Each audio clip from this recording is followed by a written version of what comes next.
morning, everyone. Welcome to Delta Entertainment. I am your host, Salke Kenobi. And before we get started, I'd like you guys please hit that like button and please subscribe to my channel. Would appreciate that very, very much. All right, now we got out of the way. Let's get into this. Right now we got some news of what has been going on with Amazon. So let's take a look and see what we have. General Salk out at Amazon Studios. Rings of Power Fallout raises questions as Amazon eliminated studio head position entirely. Ooh. Something must have happened in there. Let's take a dive and see what we have. General Salk, the longtime head of Amazon MGM Studios, is stepping down from her role in a major executive shakeup that raises more questions than it answers. While Amazon is publicly framing the move as voluntarily, the elimination of Salke's position and the red distribution of her duties suggests a quiet restructuring, one that may be tied to the costly and controversial failures under her leadership, most notably the Lord of the Rings Rings of Power. The announcement came via an internal memo from our Prime Video and Amazon MGM Studios chief Mike Hopkins, who wrote to staff that Salke has decided that her next challenge and chapter will be on the production side. Her new production company, unnamed for now, will remain connected to Amazon through an overall first look deal for both film and TV.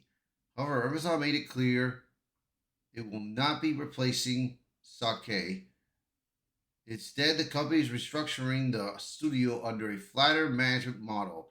Courtney Valentine and Vernon Sanders will report directly to Hopkins, while marketing chief Sue Kroll will continue in her role. We decided to flatten our leadership structure a bit and not fill the head of studio's role. Hopkins wrote, in the line with Amazon's recent work to streamline reporting lines and accelerate decision making, we felt this was the best direction for our studio. This statement comes at a time when Amazon Studios is still dealing with the ripple effects on its high stakes $1 billion investment in Rings of Power, the most expensive television series ever produced. Originally touted as Amazon's flagship franchise to rival Game of Thrones, the series has experienced a dramatic decline in viewership and fan engagement. Basically, this show, Rings of Power, has failed fans completely, bro. It's failed. I mean, you got a girl boss Galadriel, you know, who thought she could do everything, when in the stories she's just a high priest all the time. She's been a high priest all this time, not a warrior. Then you had Galadriel in the first season. I mean, then you had Elrond in the first season, who was kind of weak and all, being a weakling. And then now in season two, I've seen that he could fight and all that. But still, it's just ridiculous.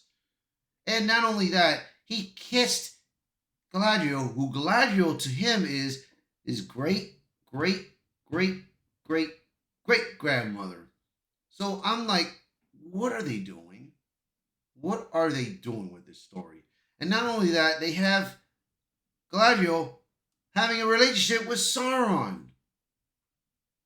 What? I'm sorry, man, but this show sucked. According to Eliminate, TV and Film Report for 2024 Season 1 of Rings of Power earned nearly 8 billion minutes watched, but by Season 2 that number dropped in around 3 billion, a staggering 60% decline. Further, in April 2023, report from Hollywood Reporter revealed that only 37% of Season 1 viewers actually finished the season. Despite these warning signs, Salke consistently maintained that the show was a success. In a December 2023 interview, she claimed over 55 million people at that point have engaged since season 2 launched. And if you look at the long term trajectory, which is how this company looks at an asset like that. This is a long term investment in that franchise. She added, there's well over 150 million viewers watching and engaging with the show, so I feel we really good. I think we all do.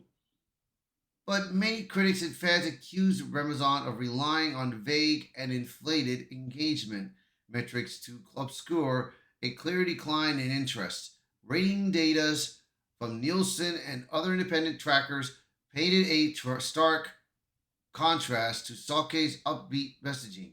What once was a privileged prestige play for Amazon quickly became a lightning rod for controversy, especially as layoffs hit Prime Video and Amazon MGM Studios in the aftermath. Complicating matters further, Salke's tenure also drew scrutiny from major industry figures during Amazon's acquisition of MGM in 2021. Longtime James Bond producer Barbara Broccoli reportedly bristled at Salke's involvement in discussing about the future of the franchise, though she never named Salke directly. Broccoli gave a pointed quote to The Guardian: we're not going to make a Bond film unless we're going to be very proud of it. We were going to make it when it's ready. I say that Bond is not a content brand; it's a cinematic experience. So that's what we're going to do. We're not going to be rushed into anything by people who are just trying to fill slots on a platform. Rumors swirled for weeks that Broccoli was deeply offended when Saki referred to Bond as content behind the scenes, and some attribute this quote to be that rumored incident. While Salke was never explicitly named, the timing and content made clear that Broccoli was pushing back against studio executives perceived as temporary stewards of long term franchises, a characterization that has now proven eerily prophetic. Despite the controversy, Salke supporters point to recent hits like Reacher, Fallout, and Mr. and Mrs. Smith as evidence of her success. In his email, Hopkins praised her leadership and highlighted a strong slate of upcoming releases. Her vision, creativity, and industry relationship were and so apparent. The Razor Power, Fallout, Reacher, Saltburn, and others speak to the hits under her leadership that have stirred cultural conversation and delivered incredible storytelling. Still, with Razor Power facing backlash from Tolkien and fans for its deviations from the source material, DEI heavy character arcs, and inconsistent tone, many observers see Soke's departure as a delayed response to the underwhelming results of Amazon's billion-dollar gamble. Her new production venture may keep her name in the credits, but her exit from the top seat, paired with the elimination of the role entirely, strongly suggests that Amazon is moving on from Jennifer Salke. Whether the shifts lead to a creative reset or more of the same remains to be seen. How do you feel? So I would say this, man. For her finally to step down, about time. But still, it could be too late, man. It's too late for this show, man, because it's not gonna change anything. They may just ignore that. They're gonna whoever they put in her place. They're just probably gonna just ignore it again. But we'll see. We shall see about this. So, you guys let me know in the comments below what you guys think of this. So, thank you for all for watching this video, and thank you all for being part of the channel. So please share this video, post a comment below, let me know your thoughts. And again, thank you all so much, and I will be seeing you all until next time. Bye, everyone.